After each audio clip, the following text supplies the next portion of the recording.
So I got the chance to visit my old high school buddy, Danny, shortly after I graduated college. I was going to stay a few days with him and his new wife, Carolyn. So I packed a few days worth of clothes and drive to Shenandoah Valley in Virginia. I get there and it's hot as a motherfucker and just as humid. We say our hellos, introduces me to Carolyn, and we head inside to eat dinner. Carolyn seems nice. Somewhat reserved but curious about me and my friendship with Danny as kids. She lets me and Danny do most of the talking, but asks some good questions to steer along the conversation. Lots of smiles, she was. After dinner, she and Danny cleaned up and I got to spend some time getting acquainted with their dog, Truman. He's small, shook all the time, and never shut the hell up. One of those yippy dogs that thinks it's bigger than everything else around it. He didn't bite though, so I didn't really mind. Once the table was clear, Carolyn leashed up Truman and took him out for a walk. Danny and I moved to the living room and caught up over the last few years. He had popped open a beer and was really enjoying the AC, as was I. We somewhat lost track of time and Danny had noticed that it had grown dark out and that Carolyn was usually back by now. He didn't seem too concerned, as sometimes she took Truman out the long way around the neighborhood. It's a small one enclosed the edge of the state park where there are a lot of hiking paths that lead off. Some circle around and back to the street, so it's a good way to get a nice walk in. We keep talking and I realized that nearly an hour has passed since she left. Danny has kept looking eyeing the time on his phone and he finally picks it up to text her. Even on the long walks, she's not usually out this long. Just as he hits send, the front door opens. Truman shoots through the door. He didn't make a damn sound as he sulked straight under the couch and didn't come out. I can't see out the door from where I'm sitting, but I caught a slight whiff of something foul. I can't really describe it, but it was strong enough to leave the taste of copper in my mouth. The smell went away just as quick as it had come, and slowly Carolyn steps into the house. She was slow and shuffling. There was a slight hunch to her, like she was worn out, and damn did she look it. Her knees had a slight gait to them as she walked in, leaving the door open behind her. After a few paces, she stopped, still holding the leash and not turning to face either of us. Danny shot up and, after closing the door, went up to Carolyn, asking if everything was fine. He slowly turned her to face him, as she looked real woozy, like she was about to fall over. Her mouth worked open and shut a few times, like she was trying to find the right thing to say, but nothing was coming out. Finally, she was able to wheeze out fine, though it sounded anything but. Danny felt her forehead, then mumbled something about getting her some water and aspirin and left for the kitchen. It took me a moment for the creeping feelings to settle on me. It wasn't the smell or the awkward shuffling that did it. When I think back on it, I believe it was when I finally noticed that ever since she stepped through that damn door, she didn't once blink. Being all gentlemanly, I asked Carolyn if she wanted to sit down and offered to take the leash. I was a bit nervous but not enough to still feel helpful. As I reached down to, gently, take the leash from her, I realized something else. It could have been the half a beer I had, or the fact that I had just finished driving 8 hours to get here that day, but I could swear that her right arm was slightly longer than her left. By slightly, I mean by at least a few inches. It could have been the way she was slightly hunched over, or maybe her left arm was bent in such a way that I didn't notice, but the entire proportion just seemed off. Still not taking the tingling hint to get the fuck out of there, I asked her if she did anything to hurt her arm. She slowly turned her head to regard me. Arm, she repeated, then twisted her head down to regard it, like just now noticing it was there. I shit you not when I say that her arm spasmed as she eyed it. Then, after a few cracks and pops, it seemed to shrink down to the right size. She then turned back to me for a moment, then shuffled past me into the hallway bathroom, the door closing behind her. It was at this point that I noped right the fuck into the kitchen, where Danny was just coming out. I grabbed him by the arm and pulled him back into the kitchen. I told him that I think something was very wrong with Carolyn, and explained what I just saw. He stood quiet for a few moments listening to me, his eyes looking behind me into the living room. He finally said, "I'll go check on her. She should be fine though." He looked like he was trying to convince himself more than me. He went and knocked on the bathroom door before entering. The door was closed behind him and, For a few minutes, I could only hear his muffled voice. I was still creeped the fuck out, but stood my ground, waiting to see if I needed to shift into full fight or flight mode. Not long after, the door opened and Danny stepped out with Carolyn not far behind him. He smiled at me and said, "It looks like she just got overwhelmed by the heat. I'm going to go ahead and take her up to bed. I'll be back down in a minute." I then looked to Carolyn, who was holding the water bottle that Danny had brought her. It was half gone, so it seemed to click with me then that she could have been dehydrated. But, Jesus, that arm. I can't just unsee that shit. He helped her upstairs, and as they were climbing, I thought I could hear Carolyn rasp out, "Be back." I wanted to nope right back into my car and drive off, but that would instantly turn me into Mr. Shitty Friend, and social pressure finally won over instinctual fear. Frustrated, I sat down on the recliner and eyed Truman, still huddled under the couch. He hadn't made a single noise since getting home, and he looked scared shitless. I gently patted my knee to call him out, and he refused to budge. Well, fuck him. I tried. It was dark and quiet, and I didn't realize that I had calmed down enough to doze off. It took a really fucking weird sound from upstairs to wake me. It was quiet and muffled, but low enough to rumble the seat slightly. It was a repeated sound, and the only thing I can compare it to was a giant cat hawking a hairball. I'm not sure why I was stupid enough to do this, probably that sense of duty among friends, but I got my ass out of that chair and slowly made my way upstairs. The guttural hawking noise didn't stop, and it was definitely coming from Danny and Carolyn's room. That foul stench was back, and pretty damned potent. The combo of the smell and the noise was almost enough to empty my own guts. I reached the door, which was, of course, closed, and I was getting closer and closer to flipping the fuck out as I neared it. Why am I doing this? What the hell are you doing, Anon? Get the fuck out, I thought to myself. But no, I didn't. Not for a few more minutes, anyway.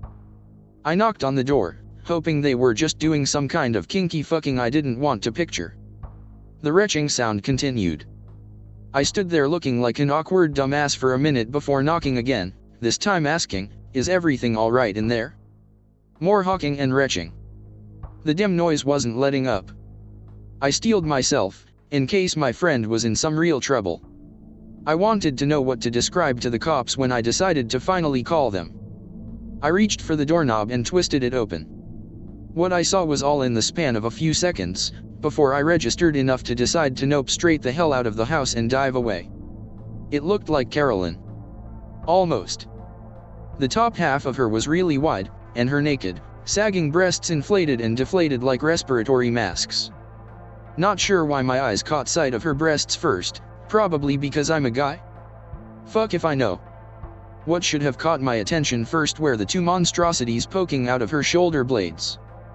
Like an extra set of arms or some shit, only somewhat bony and jointed, like the limbs of a flesh-colored insect. They arched over her and back down onto the bed in front of her. I then noticed her mouth. It was open wide, far wider than what it should have been. Something was emerging from it, like a dark and wet sack of something, and her entire body was convulsing as the thing slid further out of her mouth. It was hanging over what I finally noticed was Danny. Her body was so wide that I at first didn't see him underneath her. Danny was quite dead. Or unconscious with a shit ton of blood loss. Red was everywhere. The bed, the walls, the floor. It was especially all over Carolyn, though I doubt much, if any, was hers. Without stopping whatever the fuck ritual she was doing over her husband, she looked up. This was when I noped down the stairs, grabbed the keys off the counter, said fuck it to the bag of clothes I left upstairs, and drove the hell away. I'd like to say that I called the police right then. I didn't. My God, I didn't. I drove for 4 hours, constantly checking my rear view until I couldn't see straight and then stopped at the next motel. Bolted the doors and slept with all the lights on. In the morning I called the authorities and placed an anonymous tip to have them check Danny's address. It was after a week since returning home that I had Googled their names. A small article appeared on the local news site that stated that he and Carolyn were missing from their residence. No sign of forced entry or any blood or struggle. The only puzzle was that their cars were both left parked in the garage. I can still hear that retching. Feel the vibration of it in my chest. It makes me glad that I never gave Danny my new address. I don't expect to be believed. I'm just going to tell the story and go. 19 years, male, Arizona. When I was young I had to live with my dad in a caravan park in the desert at the edge of some dirt poor hick towns.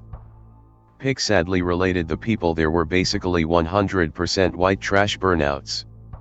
The most depressing kind of environment for a kid to grow up in.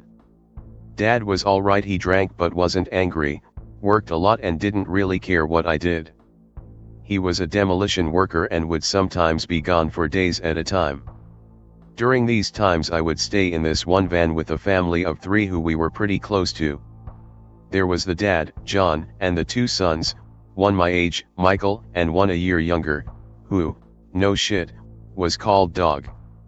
Now even in that setting Dog was a weird name.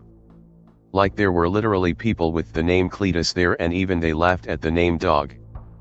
But the family was really nice nonetheless. I hardly saw the dad because he worked and drank like my own father, so it was usually me, Michael, and Dog mucking around at the caravan camp doing whatever we liked.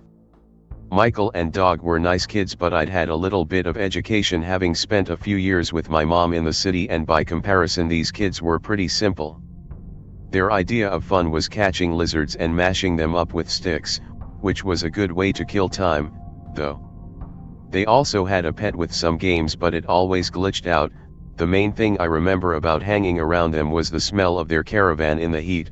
This really rancid stench would build up as we played PlayStation or mashed lizards or whatever.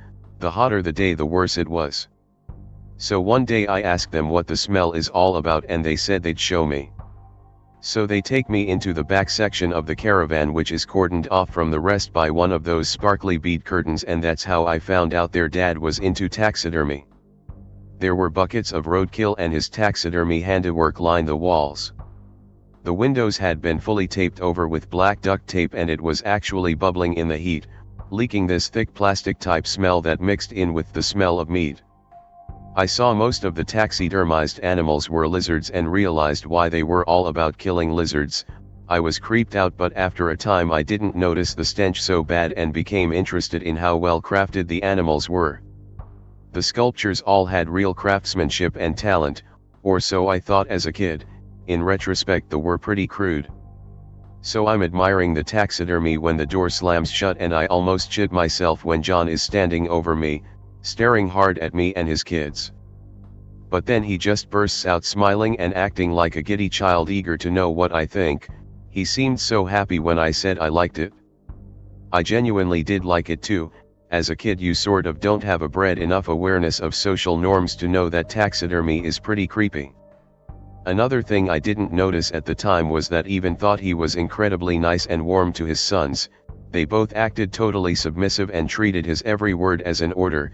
When he asked if I would like a beer, for instance, they both said yes sir in tune and rushed to the fridge. But he just laughed and they were smiling, so I didn't suspect anything was wrong. That night we made a small fire outside and all got drunk. Me, Michael and Dog were kids so it didn't take much. We huddled around the fire as John enthusiastically started telling us the story of how Dog was bomb. He'd had a truly beautiful mother, he said, who loved Michael more than the world. Michael didn't remember his mother and the story made him sad. Their mother and John had lived in a nice house in a different state, and when she got pregnant a second time it was like a miracle, he said. Then a glaze crossed over his eyes and his voice got whimpery. But before Dog was bomb, Mother had buckled to the floor and blood was coming out of her, and when they got to the hospital, no sooner had Dog been bomb was she dead. We all got a bit teary-eyed, John especially. He hugged his son Dog. "Mommy died so we could have you, my baby boy," he said, and his son cried. They both cried and held each other. But I noticed Michael was smiling widely. He turned to me and said, "Daddy's going to make everything all right again." Hearing him, his father said, "Yes, son, I will make everything all right again." And they had me join them in a family hug. As we hugged, something bad happened. John suddenly yelled and thrust us all off him. He smashed his bottle on the ground and staring, breathing heavily. Dog tentatively approached him and starting asking what was wrong. His father turned to him with wild eyes as bright as the fire and screamed at him not to talk like that. "What did I tell you about talking, dog?" Dog started stammering, falling over his own feet into the gravel. I was too woozy to think straight, and as I watched this horrible scene, Michael put his hand on my knee and squeezed. John approached the boy and hit him on the neck until he cried out in protest, making John hit him again and scream. "What did I tell you? Dog, see, don't talk." And Dog, on his hands and knees, tears running down his face, started whimpering like a pup. And then he was barking. And then howling. John hit him again on the neck and said louder. Dog, living up to his namesake, frantically whooped and barked, running around in the sand on all fours. John seemed happy with this and seized the bay under the stomach. He sharply ordered his other son to follow and they disappeared inside. Before he left, Michael shot me a big grin, the same smile he'd given when he said everything would be all right. For a long time I didn't see them. I told my father about what happened and he said he'd talk to John about his drinking, but that was all he could do. "You can't tell people what's good for them," he said resignedly. I saw Michael a couple more times, killing lizards behind my caravan. We exchanged hellos but nothing more. Then I saw him one more time, a few days later, on one of the hottest days I remember. He looked really satisfied and was strutting around the caravan lot whistling to himself. When I approached, I saw that he was holding a small blade, girding with fresh redness. "Killing lizards?" asked tentatively.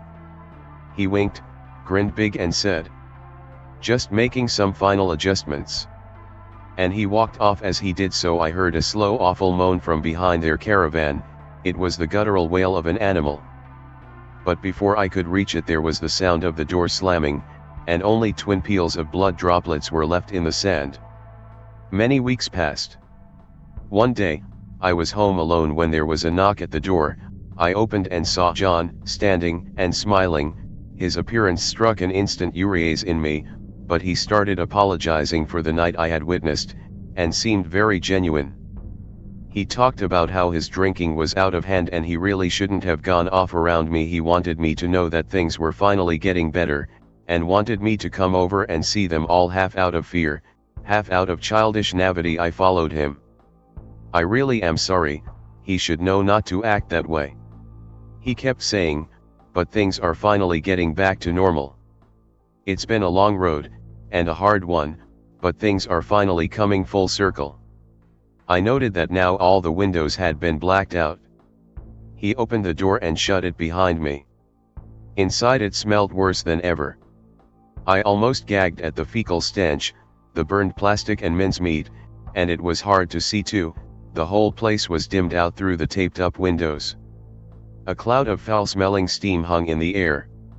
I looked down and saw Michael, casually sprawled on a mattress playing PlayStation, as if unaware of the changes. He was excited to see me. "Hey man, things have gotten so much better. It's been a long road, and a hard one, but it's finally getting back to the way things were."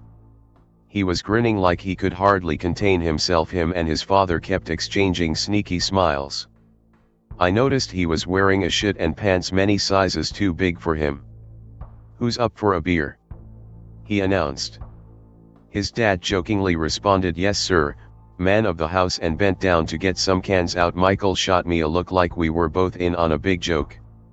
I tried to ignore the noises coming from behind the bead curtain, but he sensed it on me and said, "Wait till you see it, our brand new dog." Michael passed through the curtain in few steps. I felt John press a cold beer into my hand and his palm against my back, pushing me through the beads and into the taxidermy room. The smell was all-pervading. Bowls of meats lay around the floor, some visibly glistening with maggots. The buzzing off flies half melted into the window filled the place. And in the corner of the room, overlooked by the stuffed heads of the animals, was a kennel. The rest was like a fever dream. Michael's voice was insonorous and far away as he said, "Out, dog, out." John stood in the corner, pride swelling in his face. And then it was shutting out of to kennel, one paw after the next, the brand new dog. It was John's best work by far. The unsteady, wobbling walk was achieved through 2 cuts to the wrists and ankles, very small. I remembered the blade and the droplets in the sand. His hands and feet dragged pathetically behind him as he lurched forward. A diagram of wires covered the body performing functions I could only guess at.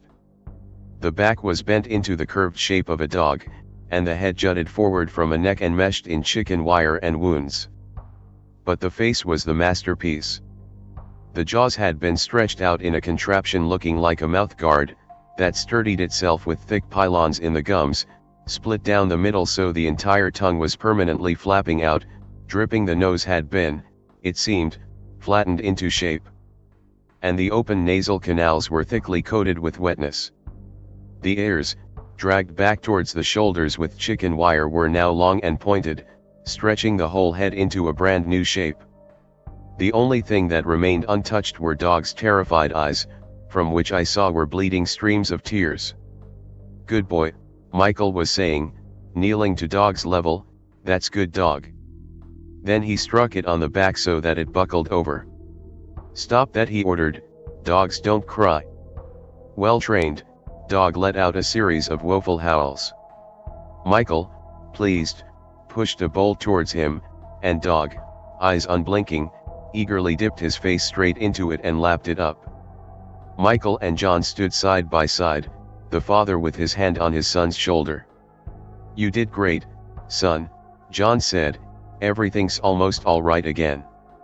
Everything will be back to normal now." Michael nodded. "Now son, it's time to put down the dog." John gingerly helped his son grip the rifle steady, helping his fingers around the grip and the trigger. I couldn't move. Not even a foot away from me, Dog was lapping up slop, his extended snout dripping with rotten meat. I could feel the heat of his body, I was so close. Michael steadied himself with the big gun, obviously not used to its weight. He stumbled back once, his father gently helped him back up. I couldn't feel my own body anymore. Only the smell, the heat, the dog. That's it, John was saying, helping his son to aim. "Dog." Michael clicked, "Come here, boy." With horrible slowness, Dog turned on his spindle legs toward his brother. As Michael crooned, "Good boy," the most awful sound emanated from somewhere inside the dog's throat, the gurgled sound of attempts at human speech in between half-formed barks and whimpers. As the blast exploded through the air, I passed out. When I came to, the gunpowder smell was still heavy in the air. I groggily took in the scene, a lumpen mess on the floor that had once been Dog, John, beaming at it, and Michael looking for once strangely serious, as if something had occurred to him just too late. As I slowly began twitching my fingers, urging any sort of movement out of my deadened body, John placed a hand on his son's shoulder and said, "It's finally over, son. It's back to the way things were." For a moment, Michael looked at him, confused. Then he suddenly struck his hand hard with the butt of the gun against the wall. There was an audible crunch. My leg twitched. John looked genuinely hurt and went to grab the gun off his boy, but he yanked it out of reach. "Son, what are you dash?" "Stop that," Michael screamed, "don't do that." I began to inch across the floor, pushing my deadweight body with weak leg thrusts. John lurched forward forcefully, "Give it to me, you little cunt." There was a second blast and John fell to the ground, screaming and hollering, thick black smoke and a new, richer texture to the flesh smell wafted out. His whole foot was gone. Wasting no time, Michael leapt upon him on all fours, brandishing the little blade from earlier. John was crying and yelling as I pushed myself out of the doorway. Working fast, Michael carved through the Achilles tendon in his left ankle, which loosened with a slight pop. John screamed again. I pushed through the jangly bead curtain. There was the sound of wrestling in the room, and more screaming. "Son, for fuck's sake, stop this." As I hobbled, half paralyzed, onto my knees and opened the door, I heard for the last time, "Stop that. Dog, see don't I talk." The caravan was gone within days. My father didn't know what to believe when I tried telling him the story. I was delirious from shock and had to be taken to hospital. When my mother found out about the nights spent at hospital, she flew in to take me back.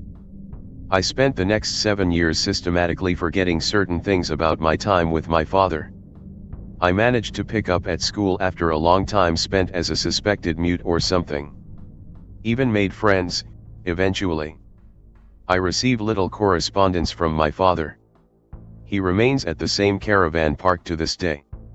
One day I got a call from him saying a young man had been by asking for me. He was sad to hear I no longer lived there. He asked to leave a message, which goes as follows. Dear Anon.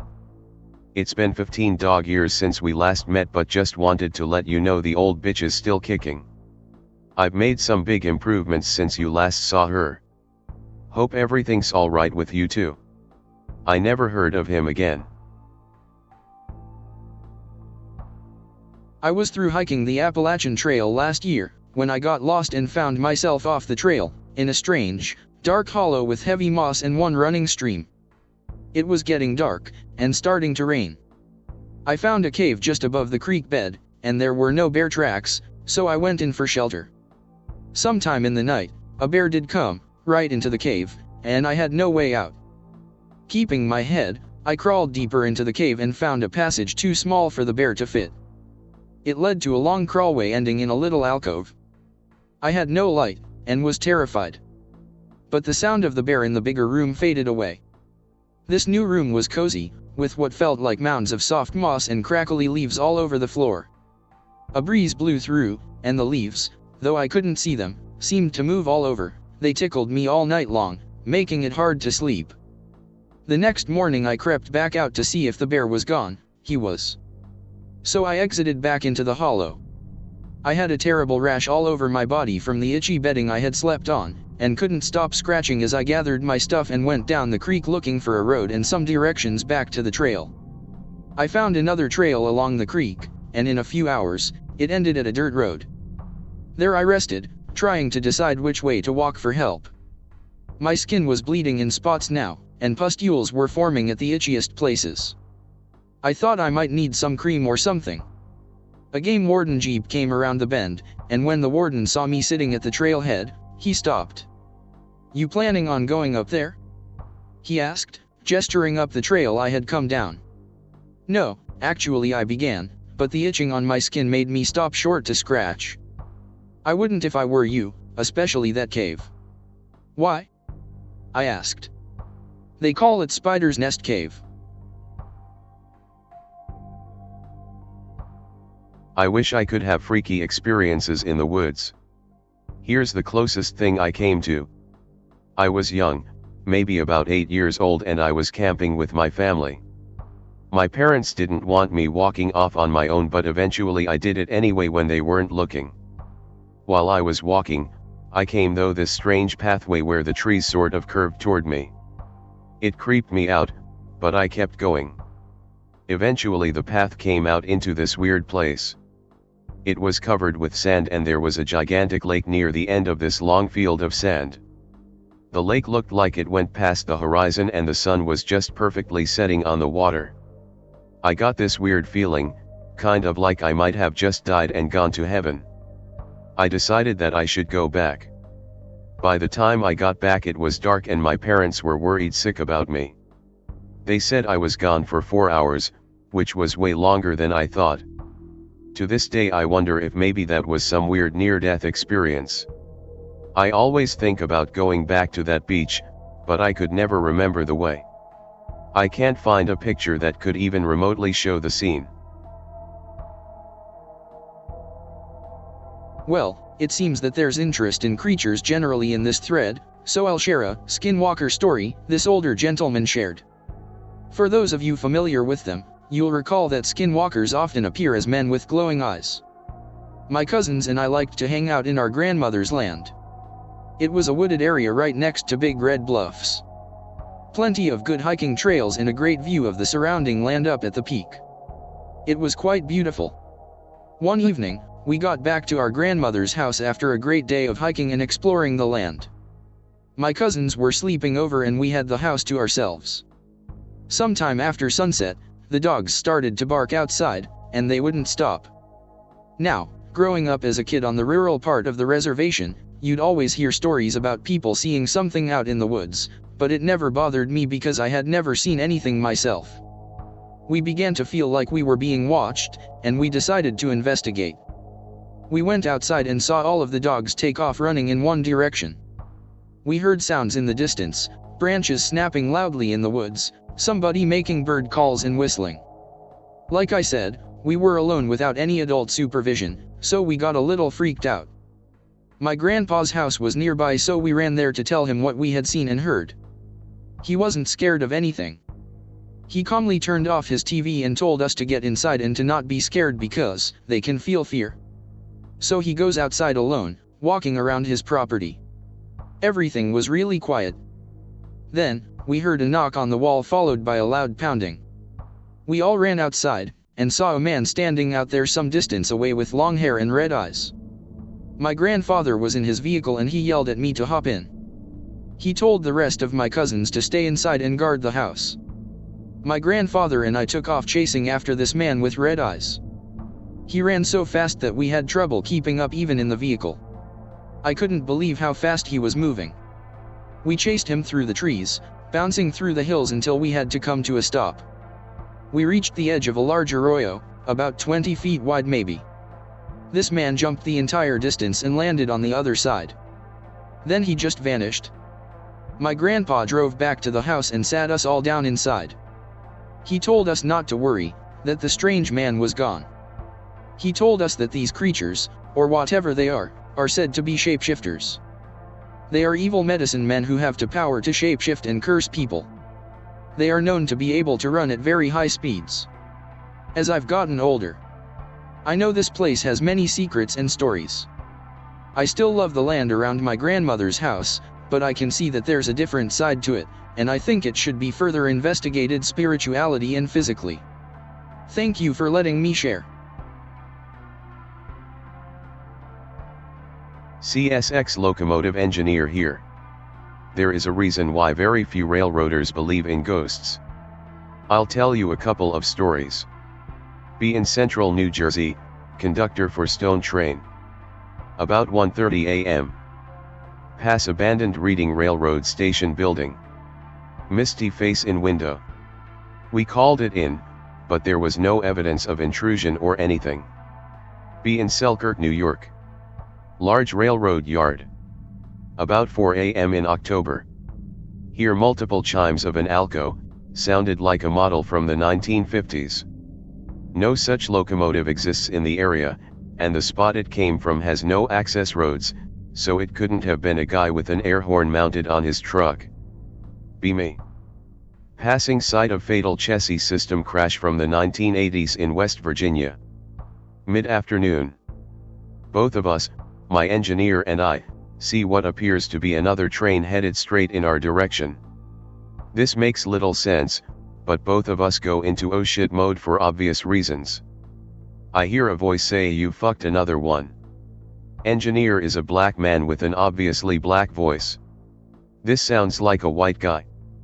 Right before going into emergency, realize there is nothing coming. Both of us swear up and down that we saw SD-42s in light orange, chassis system colors, from a distance on the downgrade. It's funny though, I haven't heard much actual stories from guys at CSX. Norfolk Southern on the other hand. One guy was attacked in his dream on a nightly basis by the red-eyed, disfigured sprite of a guy who committed suicide just outside of a tunnel. Another guy stated that he saw a black mist, and smelled sulfur when he passed an abandoned farm with the odd barn on it. We later found out that the barn housed partially eaten human remains. Another guy passed the site of an Indian burial ground while on the extra board working a 3 a.m. job. Shortly after, he found a charred bird feather in the toilet. He requested to never work at night ever again. Having said that, Western roads tend to have even more fun. There is a reason why very few railroaders believe in ghosts. Typo. You mean don't believe in ghosts? Or that very many believe in ghosts? Doesn't make sense to say that then follow up with spooky stories, but maybe it's just late for me. Sorry, I meant don't. I have other stories to share if I show back up again tomorrow. Not just paranormal, but like one time. Be 50-year-old white co-worker, obviously not me. I'm in my 20s, working a night switching job near Philly. Notice a couple of shadows around you. Just try to get work done as quickly as possible. Be approached by neatly dressed Hispanic guy who is obviously hiding tattoos with his clothing. Be told I came up on a train, so I like them. I think you could do a much better job moving cars around here if you came back another time. Guy has the handle of a gun sticking out of the top of his dress slacks. Smells like tequila. Keep in mind this particular guy is known for never making anything up, as are most railroaders. Apparently they finished the switch job in record speed, and saw about 20 guys watching them from various buildings, and a couple following them down the tracks, as they pulled away from their switching and onto the main. When they went to pick up the cars, they were covered in MS-13 graffiti. Be catfish. Go hunting. Find strange worm trying to eat God knows what. Attack worm. WTF.jpg.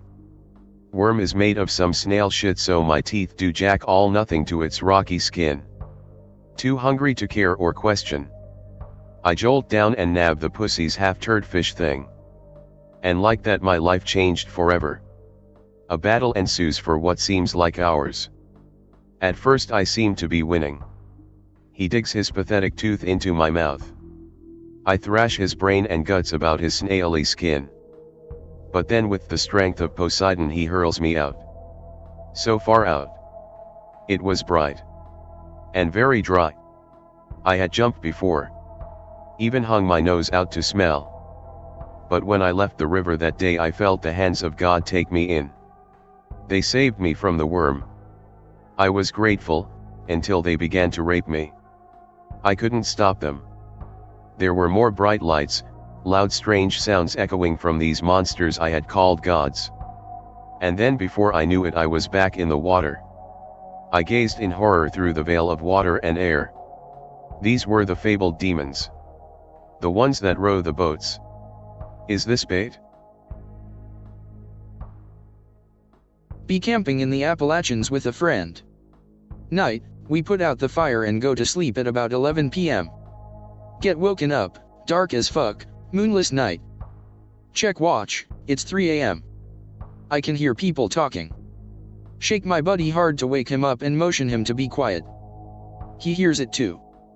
We think it's just some other campers, decide to check it out. As we get closer, it gets obvious it's some sort of weird chant. Some of the voices sound weird as fuck, like buzzing. Suddenly, friend freaks out and tells me to run. We bail it back to our camp. He doesn't stop, tells me to keep running. We run all 6 miles back to his car, leaving the gear behind. Left like $100 worth of shit there.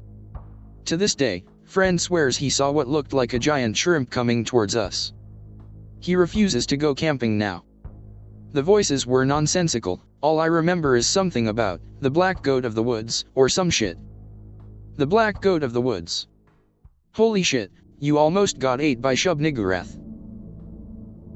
So I was hiking the Pacific Coast Trail this last week and well, I'm just going to Greentext it. Be hiking PCT headed south towards Crater Lake near Lake 89 KB JPG Maidu. As I cut across one of the other trails a couple of Forest Service guys hike up from the east. One is clearly an Leo in full kit with an AR-10. The other guy isn't Leo but he's got a rucksack covered in smoke canisters and carrying a huge saw with teeth an inch deep. They ask me how I am and if I'd seen anything odd around. Say I'm hiking the PCT, nothing weird really to note, ask what's up. They say something about a problem bear near one of the upper lakes that they're chasing off with pepper grenades and to watch out since I'm alone. Shrug, thank them for the info, keep hiking. Set up my camp a mile or so down the trail. A bit after dark, gunshots start to my west. All night every couple hours I hear gunshots, slowly circling around along the west to the south. Don't get any sleep. A bit before dawn I hear another volley of shots and a horrendous noise to the east. Sounds like a giant pig getting stuck and bleeding out slowly. Noise stops a bit after dawn. Climb out of my tent, start packing. Start hiking south, can smell very bad smoke, half-rotted meat, and copper blowing from the south. The two Forest Service guys wander up from east. Leo's pack is significantly lighter. The guy with the saw has one smoke grenade left and the saw is covered with some kind of black stuff. Ask what the fuck was going on. The guy with the saw just gives me a shit-eating grin and says a bear. Leo nods in affirmation and adds it was just a bear, don't worry about it, it's gone. They are giving no fucks about the smell or the black shit on the saw that looks like it's smoldering, ask if I need anything, and wish me luck on my hike. Can't get any good sleep for the rest of my trip, get home last night, realize my camera's just up and gone. What the fuck was that shit /k/? Give me your night shift stories, weird shit you saw on security cams, weird motherfuckers who showed up in the gas station you work at, creepy hospital shit whatever. Spooky army story. Stationed in Korea. Little no-name base, mostly unmanned except for some kind of seismology outpost and a few soldiers doing who knows what, aviation support or something. Small MR, military police, force, but largely a formality as this place is fucking Mayberry and there aren't enough people to get into any trouble. These are graves of soldiers killed in the Korean conflict, they were essentially buried where they fell in some areas. Anyway, enough setup. Each shift we need to do a walking patrol. Is the highlight of my shift because being crammed in a car all day blows. Start mine at about 2 AM because once curfew starts people on base get into stupid shit and now it's my problem. Walking past cluster of graves. See some guy, he looks back at me and ducks behind one of the mounds. Hey. Military police. Come out where I can see you. No answer, assume it's some people fucking or something and they're just ignoring me. Go around the back of the mounds. Nothing but shortcut parade field, an area the size of a soccer field, literally impossible to hide in. Typing this on a tablet BTW, sorry for any typos. Radio station. Maine, this is B110, I'm out at the grave sites with a subject who has fled on foot, will advise once I find him. No answer, whatever, radio guy is a lazy shit. Keep looking around, but there's nothing to look at. Feel like I'm being watched. Radio comes on again. All units check radios, hot mic. A hot mic is someone transmitting without being aware, leaning on the button or something. It's gotten colder since I'd been in the area. At this point my something's fucked up senses are tingling, so I perform a cursory look around the area and GTFO back to the station. Desk sergeant is pissed because he thinks I was the one hot micing. All radio traffic records on our computer, so we play back my calls. Mostly white noise. At one point you hear me say I'm on scene, followed by more white noise. We turn up the volume. Some of it is hard to hear, but some is surprisingly audible. Sergeant Long. More rounds, more water. In the tree lean, there. Clear as a fucking bell, wasn't supposed to be like this. Bricks are shat. Sergeant tells me and the radio guy not to mention this to anyone. Next day, have an order not to go near the burial mounds. Like I had to be told. Anyway, that's my weird night shift story. What do you got, /x/? Korea 1 was Wonju, don't remember the spelling, this was years ago. Don't know the city for the other one, I was never stationed there but my friend who relayed the story to me was Hachuka or something. It was in Arizona. I know that, but I wanted to know if there was any backstory about whatever happened in that location in particular. Nah, don't know nothing about them. The voices never sounded panicky or anything. I don't think it was a situation where they were massively outgunned, they sounded professional, like a soldier who knew what he was doing. The last one wasn't supposed to be this way, may not have even been a dying line. The tone was conversational, like you'd talk about the weather. Thanks OP. Sergeant Long.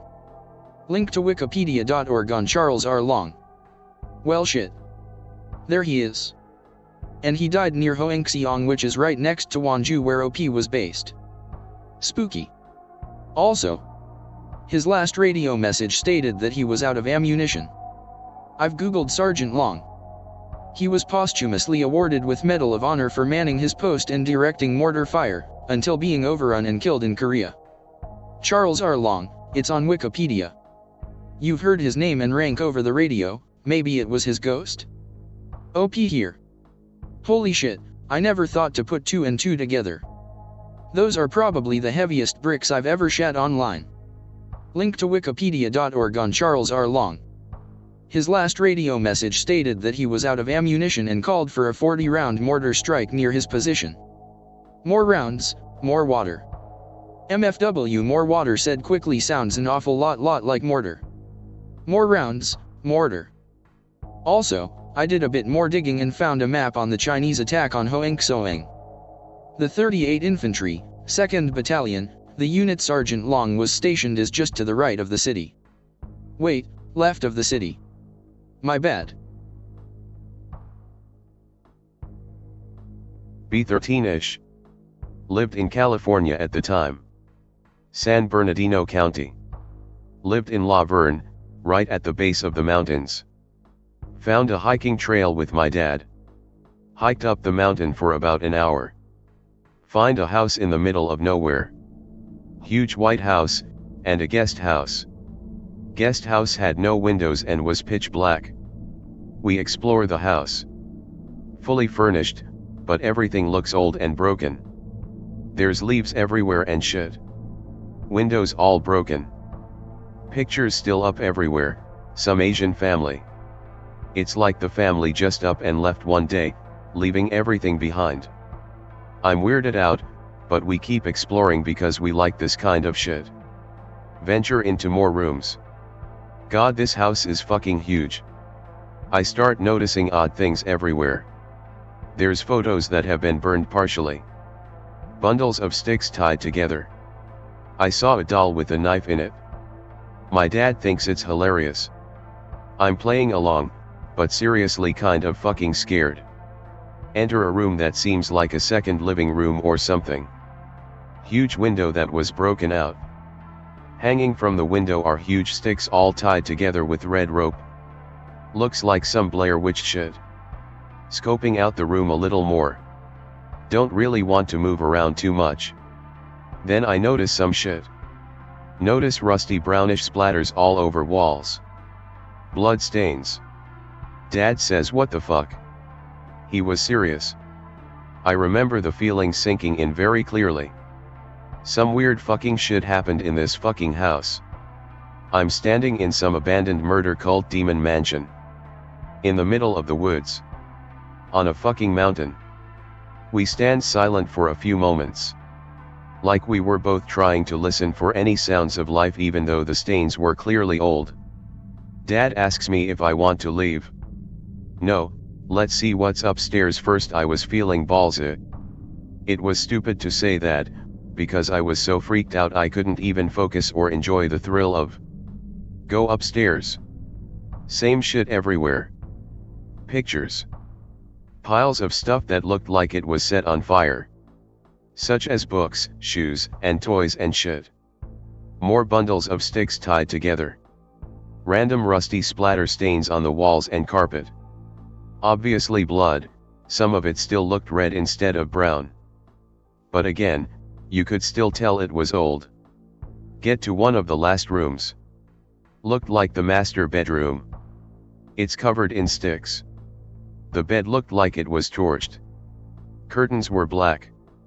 Most of the carpet looks like it was covered in blood. It was pretty sick and very overwhelming. We didn't even step in the room. There was another doorway that looked like it led to a bathroom. And an open door leading to a walk-in closet, I think. Closet was pitch black. We were looking into the room, about to turn around to a different room. The loudest crack noise I've ever heard. Coming from the dark closet. Fuck that. We fucking dip like bats from the hottest pit of hell. I've never felt such overwhelming fear. Run through the woods, back to where we came from. Running for what seemed like 15 minutes. Nothing is following us. We catch our breath, but don't say anything until we get to the car. When we get to the steepest part of the mountain, I trip on a rock and fracture my arm. Hi/X/ It's been a while since I last posted. I'm using the pseudonym Tarnbeck, but I am the Kiwi fossil hunting Anon from a year or so back. I've returned to share a number of odd encounters from my childhood house, outside of Warrington in the UK. I'm currently at work, so my replies may be delayed. I appreciate your patience. I grew up in a small town called Runcorn, next to the neighboring town of Warrington. I spent the first 10 years of my life in the same house, before emigrating to New Zealand with my family. The house wasn't anything special, not an old Victorian building, nor a new construction. From the best of my knowledge, it was built in the 80s, however the events that took place there were far from normal. One of my formative memories is waking up to my room bathed in a brilliant blue glow. I don't remember how old I was during this experience, my best guess would be 5 years old. My room was one on the second story, facing our fenced-off backyard, with a surrounding forest outside its border. I distinctly remember 3 figures inside my room. Their appearance was hazy, and almost two-dimensional. As if they were shadows on my walls, I remember them approaching my bed, and then that's it. For the first 10 years of my life, I was utterly terrified of anything even remotely related to aliens. For no apparent reason as well. The depiction of a stereotypical grey would cause me to freeze, have an uncontrollable panic attack, or in extreme cases, wet myself. The older I get, I'm 25 now, the more I think that the memory of the figures in my room was some sort of abduction. As a young child under the age of 5, I had a habit of laughing in my sleep, sometimes until the point of tears. I would also wriggle around, and stretch my arms up, as if interacting with an unseen person. This would often perplex my mum and dad, putting them on edge. Eventually they paid it no mind, chalking it up to just a normal occurrence. This was until one night, they are both watching a movie on the couch downstairs. The living room adjacent to the staircase that leads to the upstairs, and a corridor connecting the landing to my room. Mum decides it's time to check on me. I would have been around 3, as my younger sister wasn't born yet. She heads upstairs, leaving my dad on the couch. Reaching the top of the landing, she can see through a small crack in my door, and by the moonlight of my open curtain, a figure standing over my bed, and me, as usual, laughing in my sleep. Assuming my dad had beat her upstairs and was playing with me in the crib, she headed back down. Finding my dad on the couch, she comments that he made it back down here fast, adamantly refuting that he had not left the couch. They both flew upstairs to find the door wide open, every light in the room now on, and me laughing to the point of tears, sitting up in bed with my eyes closed, fast asleep. One of the strangest incidents occurring at the home happened to my mother. This occurred in early 2007, when our belongings were being removed from the house by movers, and placed in containers ready to ship over. We had an oven/cooker top with an extractor fan attached above. This fit into an alcove in our kitchen, with about an inch between the extraction unit and the ceiling. The whole unit was about 7 feet tall, and 4 feet off the wall, so was quite sizable.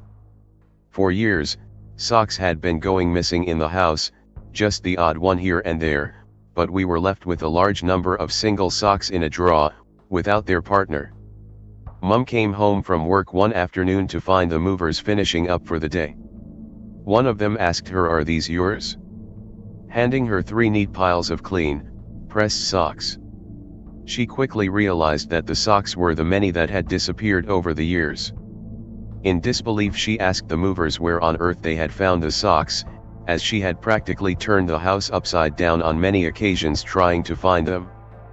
The worker told her that they were in 3 neat piles, at the very back of the 1-inch gap between the extraction unit and the ceiling. The socks didn't have a speck of dust on them, but the top of the unit was caked in a thick layer. There was also no evidence the unit had ever been moved. What the fuck? I don't have many. I do have a very distinct picture in my mind's eye, of a woman standing by my door, with light coming through behind it, obscuring her features. The prospect of a possible abduction is terrifying, and I have a feeling there are other instances of people/beings in my room, but I can't quite recall them. Okay. Just finished work. One strange thing that happened around the house was a ceiling fan in my parents' bathroom, which until a few years ago I always assumed was automatic. It would turn on the moment I walked in there for a drink of water, which was a daily occurrence as I just preferred to drink straight from the tap, and theirs was the coldest water. The fan was never automatic, and had to be turned on via a switch on the far wall, well away from the lights.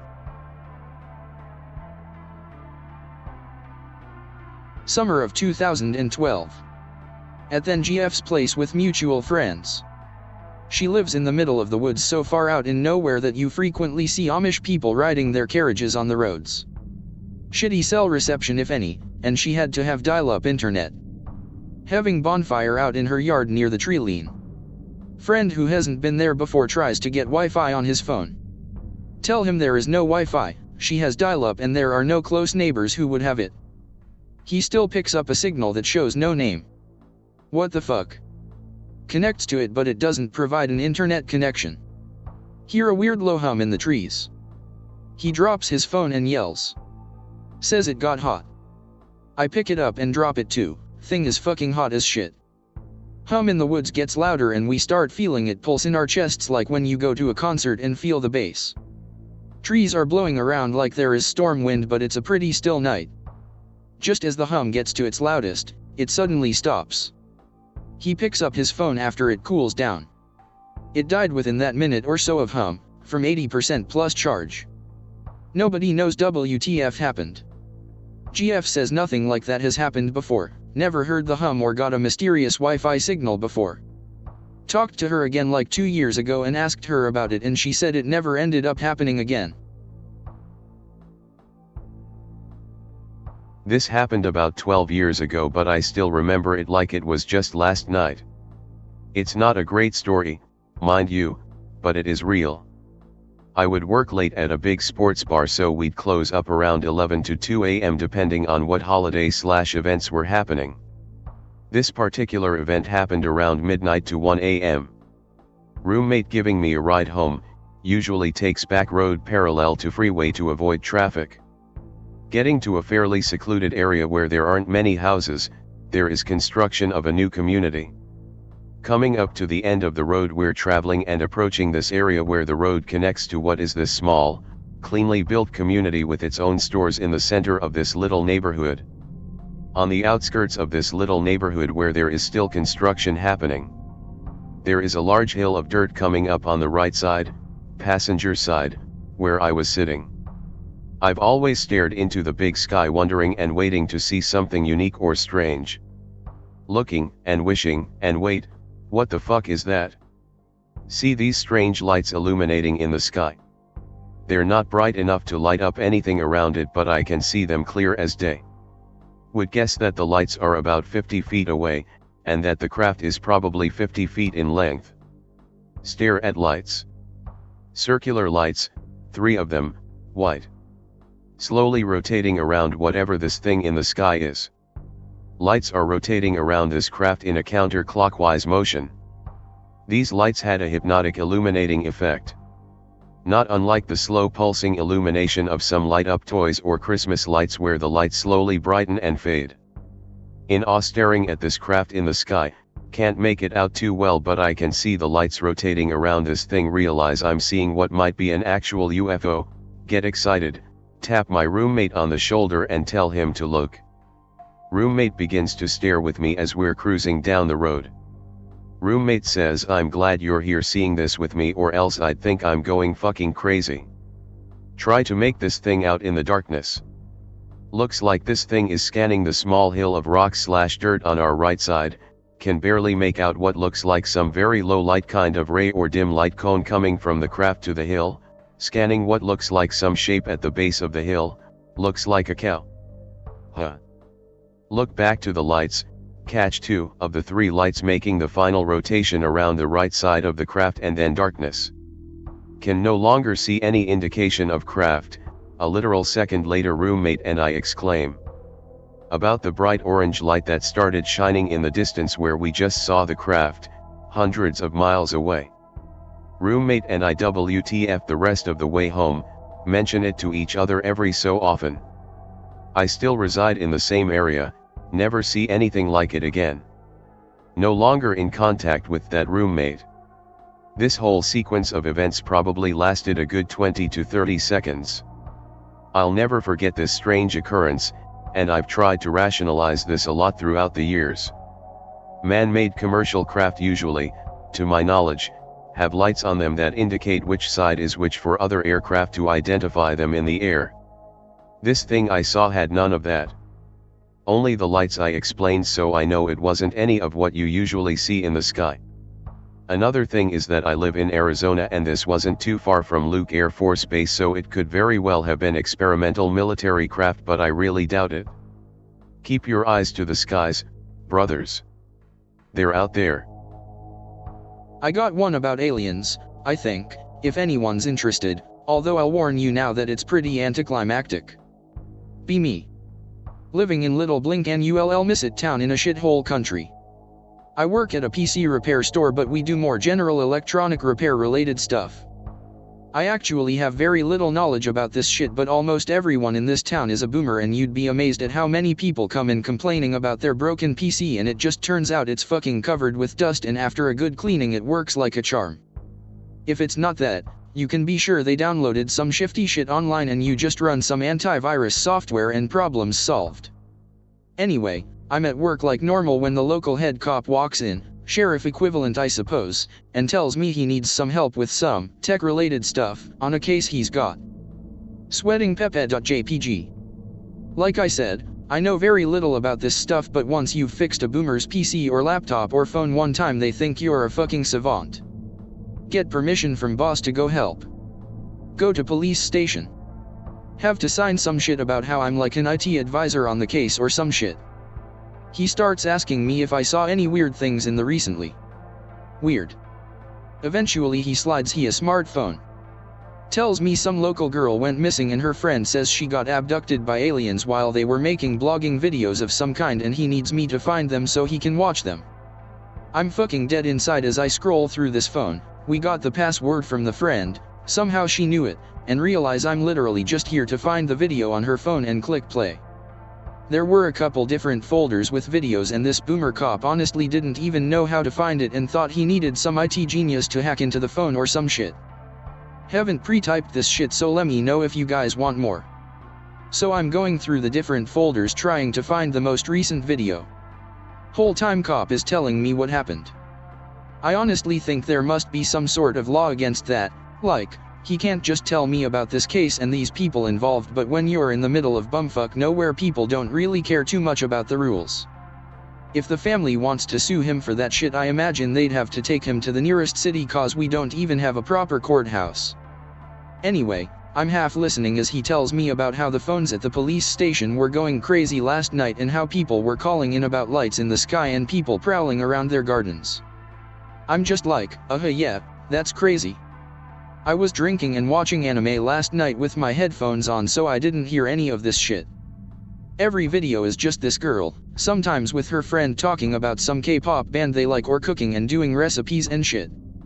All the videos are like 3 to 5 minutes long.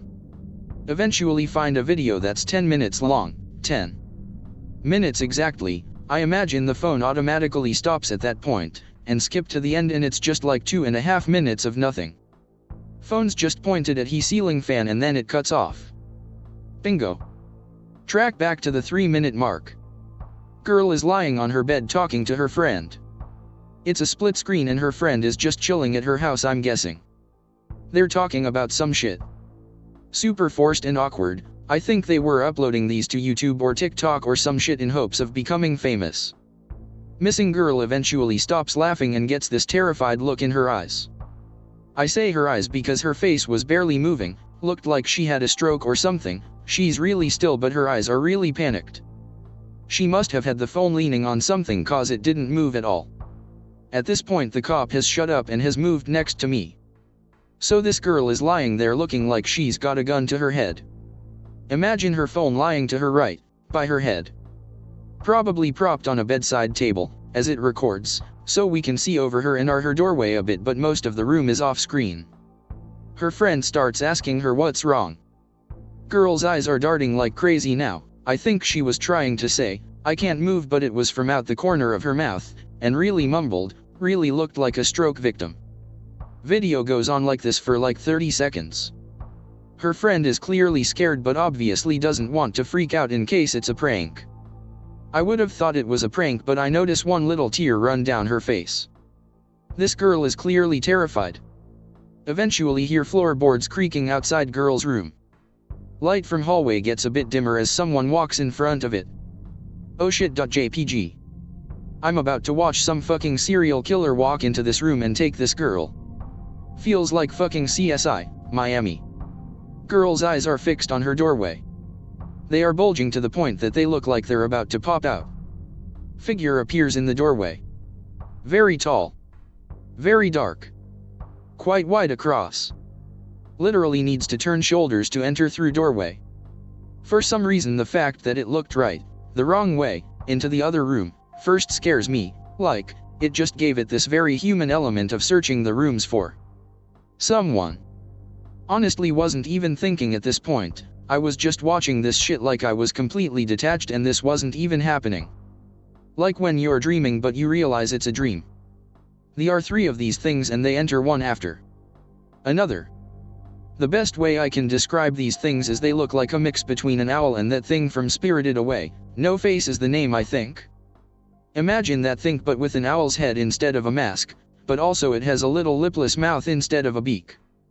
They get closer and I realize that those giant black ovals aren't dark feathers like how an owl tricks you into thinking it has giant eyes. These things actually have massive, fucking eyes. The biggest difference between these and normal aliens is how big they were. The heads and eyes were massive but not really disproportionate to the bodies. Looked like pick related but they were wearing clothes like No Face. Black shawl looking things. Made it hard to tell what their bodies looked like cause it was just a solid black mass but definitely clothes and clearly the bodies under them were huge. We just sit there, fucking dead silent as these things walk towards the girl. Her friend has been screaming the whole time. They stand over her and I notice that she's screaming too, but it's muffled and coming out the corner of her mouth. It's like I'm honestly watching somebody have a sleep paralysis episode. They reach out. Hands and arms are very stereotypical of gray aliens, slender and pale, but when juxtaposed with those huge bodies they almost look like tentacles. Two of them literally pick her up like she's a sack of potatoes, like they don't even look her in the eyes. They carry her out the doorway. The one in front makes quite a big bow to ensure she doesn't hit her head on the lintel. Weirdly the camera doesn't move during any of this but after the two are gone with the girl it suddenly gets knocked over and we can hear quite a lot of clattering. I guess the third one did it? Cop literally whispers, there was signs of a struggle, I guess for my benefit or maybe the story was just making sense in his head. We just sit in silence for the next 3 minutes as the video rolls while pointed at the ceiling fan. Remember how I said it was anticlimactic? Well, that was basically the end. I left the police station like I was a fucking ghost just wandering around and I never got called back. The girl was never found and the whole town just seems to have gone, I guess she got abducted or something. I don't know if anyone else saw the video and I never told anyone but my sister but the whole town knows the story now and I imagine about half believe it.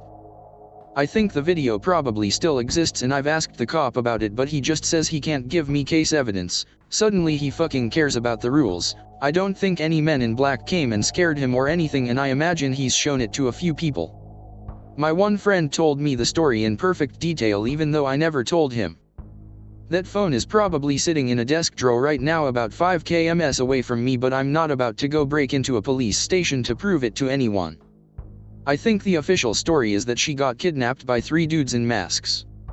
Anyway, I still think about that girl sometimes, her fucking eyes looking at those things and the way they looked at the wrong doorway first. Fucking awful.